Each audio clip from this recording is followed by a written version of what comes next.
What is up, guys? In this video I'm going to be breaking down the exact process on how I scaled a micro creator with less than 30,000 followers in total to over 350k cash collected. Now, as you can see here, the guy is Jordan Inaforan, or Jordan Fabro.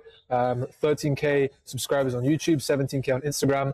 That's currently right now, but when we started working with him, he had around 8k subscribers on YouTube and around 12 on Instagram. So he's grown a bit, but he's still a micro creator. So yeah, originally he was running everything by himself. He was making around 10k per month, between 5 to 10k per month. He had no team in place and he had no systems. We essentially just came into his business, came into his offer. We took all of the back end off of his hands and we were able to scale it, like I said, to over $350,000. So I'm going to be breaking down the full scalable system on how we were actually able to do that step by step, so you guys can take it and implement it into your own offers, into your own business as well. Before we get into it, if you guys find any value in this video whatsoever, make sure you drop my Instagram a follow. It's linked down below. And if you are a coach yourself looking to scale, there's also a link down below to book in a call. Without further ado, let's get into it. Now, obviously, everything starts off with the actual offer. So offer creation and funnel. I always say this, but the offer is the backbone of the business. If your business doesn't have a good offer, it's not going to be a good business, because you're not going to be able to sell something that people actually want and that people actually buy. So we were running an evergreen direct to VSL funnel. VSL just meaning video sales letter. Lots of people do launch funnels and make lots of cash month one, but nothing month two. We didn't want that. We wanted to build an evergreen business that generated consistent cash month after month. Now, I'm going to quickly go and show you guys the landing page. Right, so this was the landing page. The niche was obviously dropshipping, organic dropshipping. And yeah, we had the VSL funnel here. Obviously, all of this text. The VSL itself was completely scripted by a copywriter to psychologically sell prospects when they're watching. It's designed in a specific way to allow that. Then obviously we had these case study testimonials down below to build social proof, proof of concept, because when people come here, they can see these videos, see that organic dropshipping actually works and what Jordan teaches actually works. We have the video case studies, and then we also have just general screenshots of student results. One great thing about this offer is there was loads of social proof that we could leverage, and that was exactly what we did. Now, coming back to the Miro board, actually creating the offer, to do that, you need to be doing market research. So you need to understand what the audience wants, what they are struggling with, their pain points, because if you don't understand that, then you can't create an offer that people actually want. So we did market research via Instagram polls and questionnaires. We also did type forms and just general student interviews, where you can text students currently in the program. Maybe there's a low ticket, you could text them, hop on a call with them, ask them a few questions, find out their goals, pain points, various things like that, what they would like to see implemented into an offer. And then you can use that information, that data that you collect, and build out a super valuable offer that people actually want to buy, because value is everything. This is the Hormozi formula. So dream outcome times perceived likelihood of achievement over time delay times effort and sacrifice. So building out a valuable offer is super, super important. Lots of people just want to build out an offer that they want. But what you need to understand is you need to build out an offer that your audience wants, and then your audience will actually buy. And that's where market research comes into everything. Then we obviously made sure that the offer was actually undeniable. That comes down to the value again, stacked with value plus the offer positioning to increase the perceived value. And then the offer price point was $4,000. Here, we just had the deliverables, so exclusive course content for organic dropshipping, a community of 5 to 6 figure dropshippers, daily calls with Jordan, directly with Jordan. So that was a huge selling point, showing you step by step how to make tens of thousands per month with organic. That daily one-to-one access was a huge selling point, because that within itself is like a huge $5,000 deliverable. So there's loads of perceived value there. And then obviously 24/7 access to Jordan's personal phone number, again, a huge selling point. When it comes down to the $4,000 offer price point, our closers had personalized admin access in the WAP, or the payment processor, so they could create their own custom links for prospects. For example, if a prospect had $1,789, a closer could grow and create a link of $1,789 to collect as much cash as possible. And then obviously we had the typical PIF links, the payment plans, various things like that, deposits. But closers did have that admin access, so they could maximize cash getting collected. So obviously we had this offer, and then obviously we had this funnel. The funnel is essentially how you're going to turn strangers into paying clients and paying customers. That is also done via content, which I'm about to get into right now. So we have this funnel, and the next step is simply just driving traffic to the funnel, taking those cold leads, making them hot, and then selling them. So when it comes to the traffic, we were completely organic. Even though he doesn't get many views on Instagram, on YouTube, we were still able to print because of our dialed in process. As you guys can see here, this is his Instagram.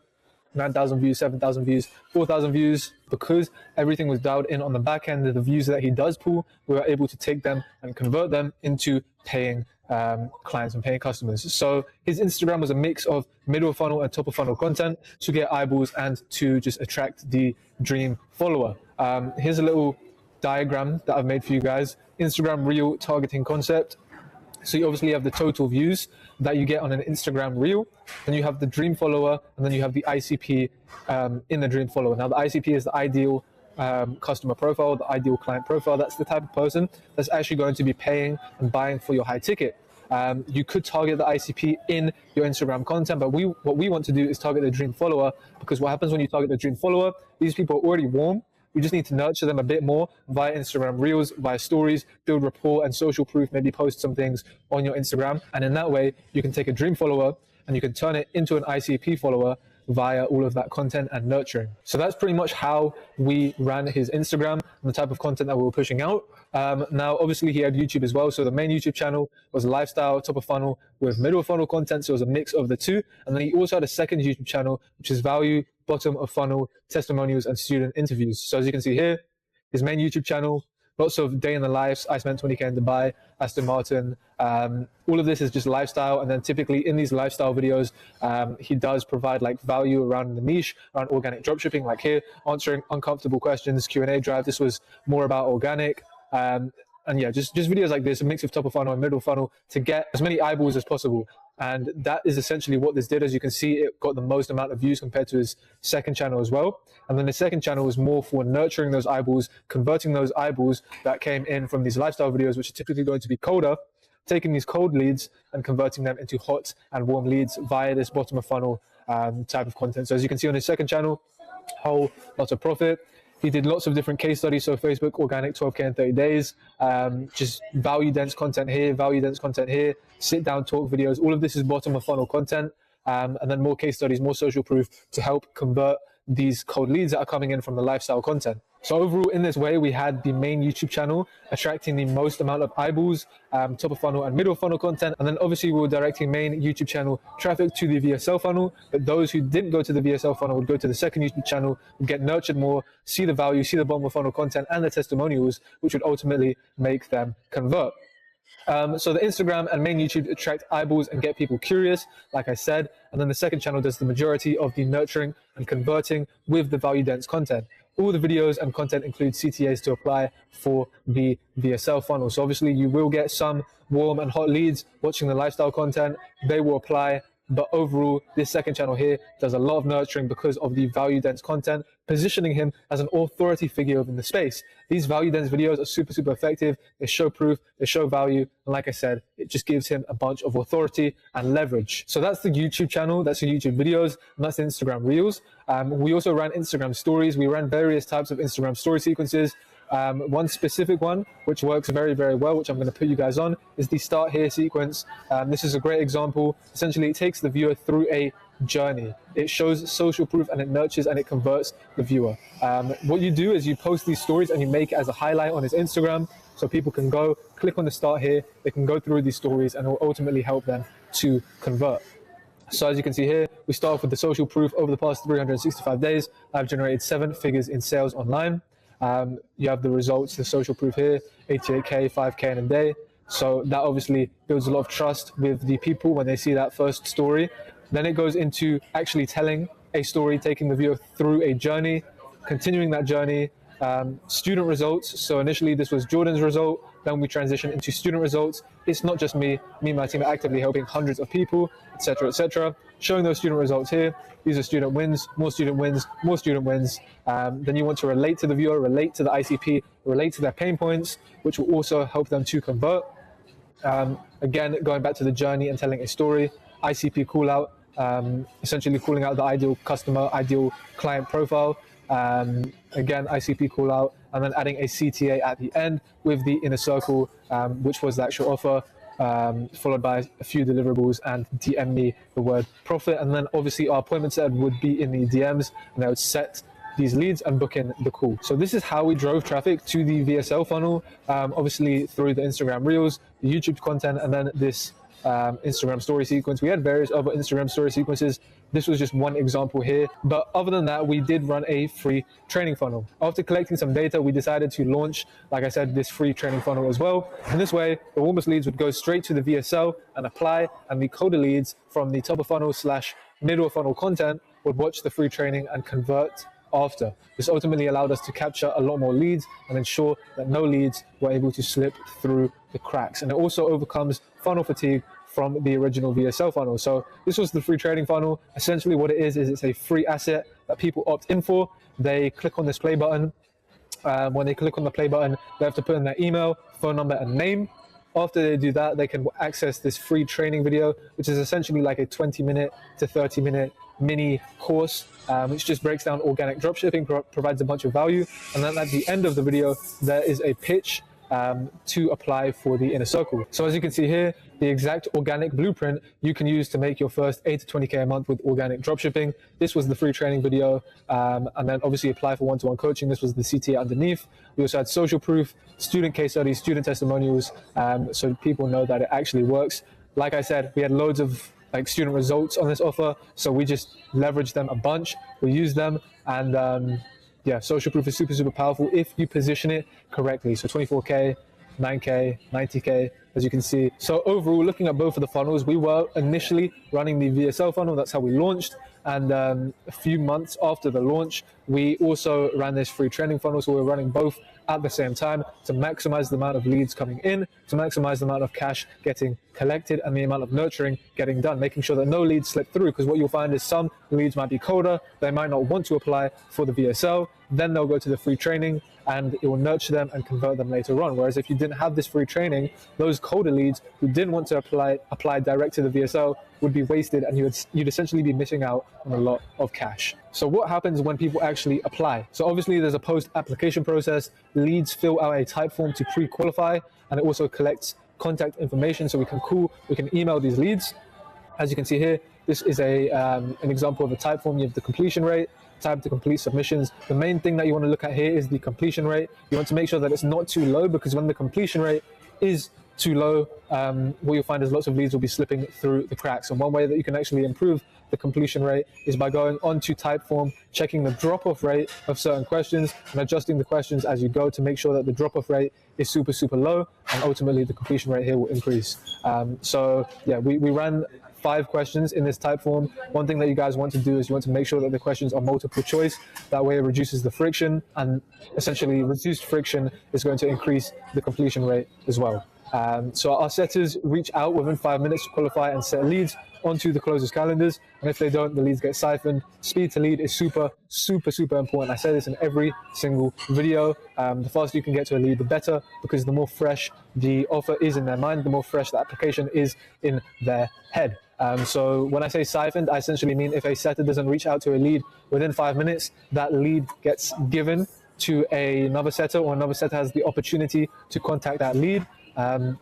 That way our setters have lots of competition, and they're constantly dialing, constantly competing against each other to see who can collect the most amount of cash. That's also great for sales team culture, but I'll get into that later in the video. So as you can see here, we have internal notifications. So every single time a new lead comes through, our setters get alerted. This is an automation run through Zapier. So our setters literally get notifications every single time a new lead comes through, so they have no excuses to not be hitting speed to lead. Here's a bit of data for you guys. Responding within 1 minute shows a 391% increase in sales conversions. So yeah, you're gonna make sure you get into the leads very, very quickly, because this is gonna ensure no leads slip through the cracks, leads stay warm, and ultimately sales conversions will increase. So after the application, after leads fill out the type form, all the applicants will come through on GHL.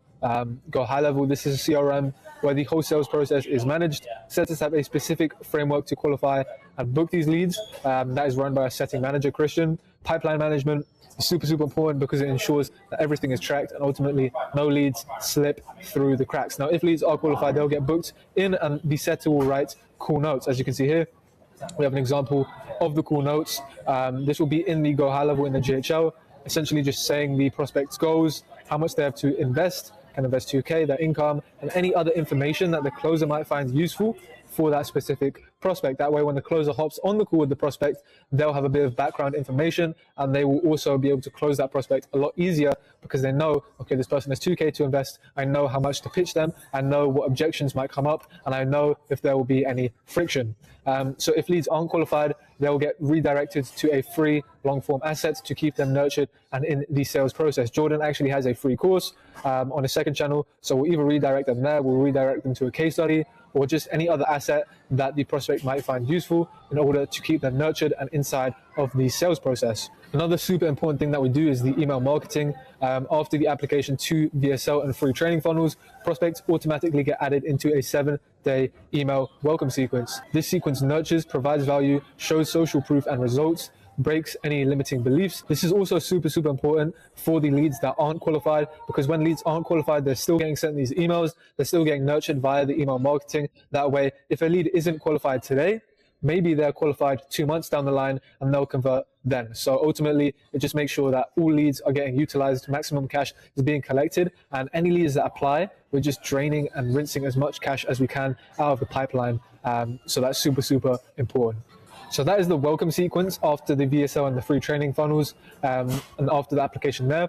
We also have a booked call sequence, so prospects get added into a booked call sequence. All of this is ran through ConvertKit, and in the booked call sequence, we nurture prospects, we set the frame, remind prospects of the call, and ultimately increases the show rate, and it pre-handles any objections. As you guys can see here, we have a welcome sequence and a booked call sequence, which prospects get automatically added to the second either of these actions happen. So either a application is filled out or a call is booked, they get instantly added into these sequences. Pre-handling objections is super important for the book call sequence. That way, when prospects actually show up to the call, they're not going to have any objections for the closes. That way, the close can be super easy and straightforward. And yeah, it just ultimately maximizes cash being collected because there are no objections that people will have. And then obviously, you might have a show rate problem in your offer. This book call sequence increases the show rate. So maximum cash is getting collected, people are showing up to the calls, and they have no objections. So the closer's job is super straightforward and super easy.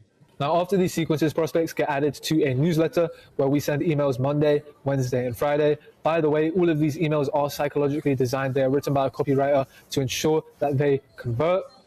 So here's an example of the newsletter. As you can see, we're sending 3 emails a week, Monday, Wednesday, and Friday.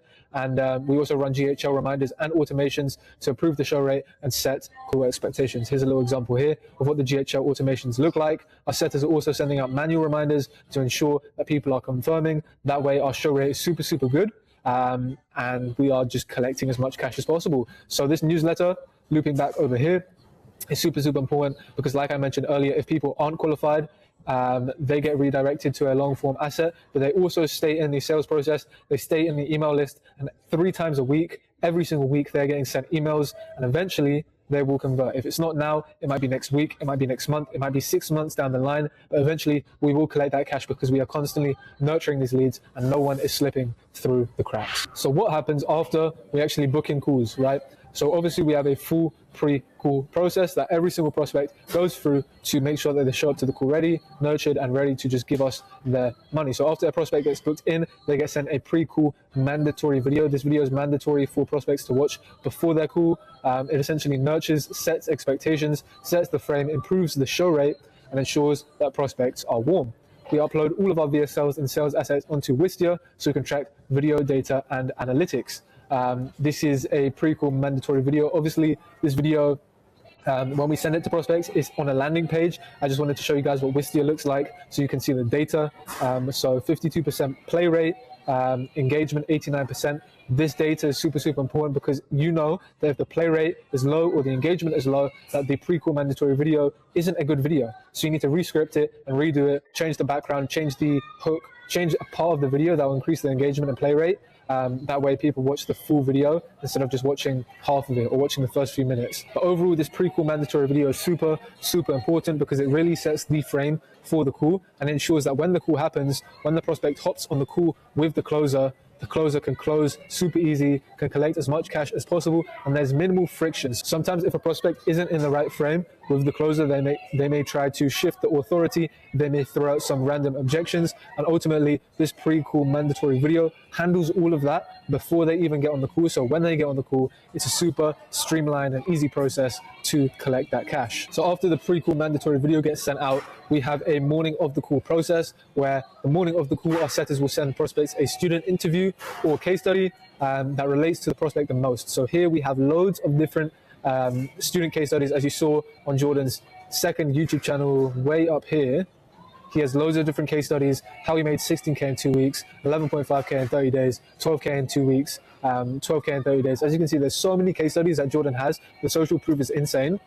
So what we do morning of the call is we send a personalized case study video specific to the prospect. So for example, if the prospect is a 9-to-5 worker and a doctor, what we're going to do is we're going to find one of the case studies that contains a 9-to-5 worker, potentially a doctor, and send it to the prospect. That way it can relate to that specific prospect, nurture them the most, and ultimately help with converting them. Overall, this gives a good combination of authority building, social proof, and it also sets the expectations for the call. In addition to that, it just gets people hyped. If you're sending people these case studies before the call, 54K at 18 years old, 300 million views in 30 days, 40K a month from college, 107K in 6 weeks. You're sending people these case studies before the call.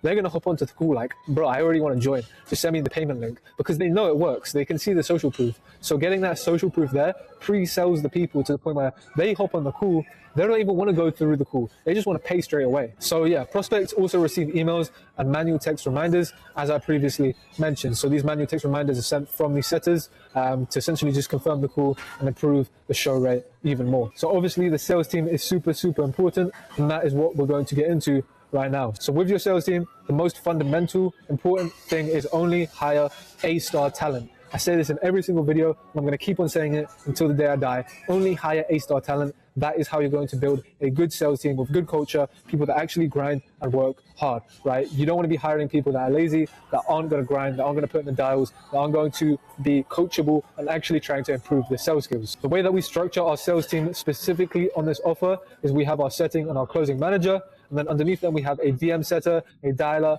and a closer. In terms of the actual managers, the setting and the closing managers, they oversee all the setters and the closers. They review the calls, they run team meetings every single day, team trainings, they ensure KPIs are getting hit, and they ensure that everything is being tracked. I'm going to break this down real quick. So the team meetings and team trainings, super, super important. Like I mentioned, when you're hiring A-star talent, you want to make sure that these guys are working hard. You want to make sure that they're aligned. You want to make sure that they're actually coachable as well, so that they can improve their skill set. That's what these team meetings and team trainings do. So every single day we're reviewing calls, we're making sure that people are aligned, they know their roles, they're putting in the work, and that way we are getting to the cash and we're just scaling this offer as much as possible. And then obviously ensuring everything is tracked. This is also super, super important. You want to make sure all of the data is there, because if you don't have the data, you don't know where the bottlenecks of the business are. You want to know where the show rate is. You want to know how much cash is getting collected per call on average. You want to know what the close rate is. You want to know all of the stats, because when you know this data, you can then change things and iterate. For example, if you know that the show rate is super, super low, you can then go and implement a few different pre-call processes to increase that show rate. But if you weren't tracking the data, you wouldn't know that. So making sure that all of the data is getting tracked every single day, that is something that our managers ensure is being done. And we do that by end of call forms, end of call reports, and various other things like that. So like I mentioned before, we kept the team lean, and there was no need for us to hire a bunch of different dialers and a bunch of different closers. So the team was lean, and in that way, the team was motivated because they could collect as much cash as possible to themselves and just maximize their commissions. So when you're actually running a sales team, there's a few super, super important things. You want to have team culture, chemistry, motivate the team, incentives, leaderboards, and A-star players, like I mentioned before. So the way that we were actually able to build a sales team that had all of these different features was via the daily team calls. We also had a lounge, setting mocks, closing mocks, and a manager's channel. These are voice channels, so every single day they join up in these channels. They'd use the lounge for just general sales talk, alignment, setting mocks, closing mocks, again, refining their skills in these channels. We also had a wins tab so people could post their wins, motivate each other. And ultimately, we also had like daily team calls, like I said, every single day, ensuring the team was aligned, locked in, and just working super hard. Now for the incentives, we did run incentives if specific reps were able to collect a certain amount of cash in, for example, a week. We gave them incentives, and that way everyone was super motivated, working hard, because they wanted to collect as much cash as possible so they could get that additional incentive onto their payment at the end of the month. We also pay the team bi-weekly. This isn't something that you guys need to do. We just like to do it because it keeps the team motivated. If you're paying them every single 14 days, they're getting money in their bank every 2 weeks. It's just nice for them to see that the work that they're putting in is actually having financial compensation, and ultimately it just keeps them working hard and locked in. Now, in terms of the actual sales process and the way that it works, we had setters dialing and booking calls with speed. Like I mentioned, speed to lead is super, super important. After that, setters confirm calls with prospects via SMS, sending out manual SMS and emails. Then we obviously send pre-call assets. Setters and closers maintain communication to ensure that prospects show up and are nurtured. After that, when they show up, we obviously have the live call. And then after the live call, the EOC form, so the end of call form for the tracking. Like I mentioned earlier, allowing us to track the data. This is an example of an automation that we have in our Discord. Every single time a closer fills out an end of call form, it comes through so we can review the end of call form, see what happened, see how much cash was collected, see the call notes, revenue, offer made, and certain things like that. So this helps a bunch with tracking data. Like I mentioned before, tracking data is super, super important in every single offer, because if you don't have data, you don't know where the bottlenecks are, you don't know what's going wrong, and you're essentially just running an offer completely blind, not knowing how to scale or fix any of the problems, if there are any problems. So make sure you guys are tracking your data, make sure you guys are iterating with that data that you are actually getting. So after this, after the prospects get closed on the closing call, we send them an onboarding form so we can collect even more data and use it as feedback for the marketing. We get them added into the program, into the Discord, into the inner circle. And then after that, we send them a form. It's typically a type form. Just gives them a few questions. Where did you find out about me? What does success look like? What made you want to join? What's your biggest struggle? And how long have you known or been watching Jordan in this case? And that way we can just get extra feedback, extra data. For example, for this question, what does success look like to you? When prospects fill that out, we can use that data in the marketing, in the emails, to write about what success could look like in the inner circle. Same thing with the struggles and the pain points. We can leverage that in the marketing. So it's a full loop, a full cycle, a circular structure, if you like. And that way, everything is a feedback process, and we can ultimately close these prospects, improve the marketing, and everything gets refined and improved. So yeah, this is the exact process that we use to scale this client, Jordan Inaforan, Jordan Fabro, from 5 to 10K a month, all the way to $350,000 cash collected. Right now, we are looking at paid ads to scale him to 500, 600, and even 7 figures in the near future. So when we implement those paid ads, I'll make another video on that as well. But yeah, if you guys found this video helpful at all, make sure you drop my Instagram a follow. There's a link down below. If you are a coach, if you are a operator and you're looking for more help, more guidance, you want to scale your offer, book in the call below, and we can see how we can work together. Other than that, make sure you guys have a blessed day. I'll catch you guys in a bit.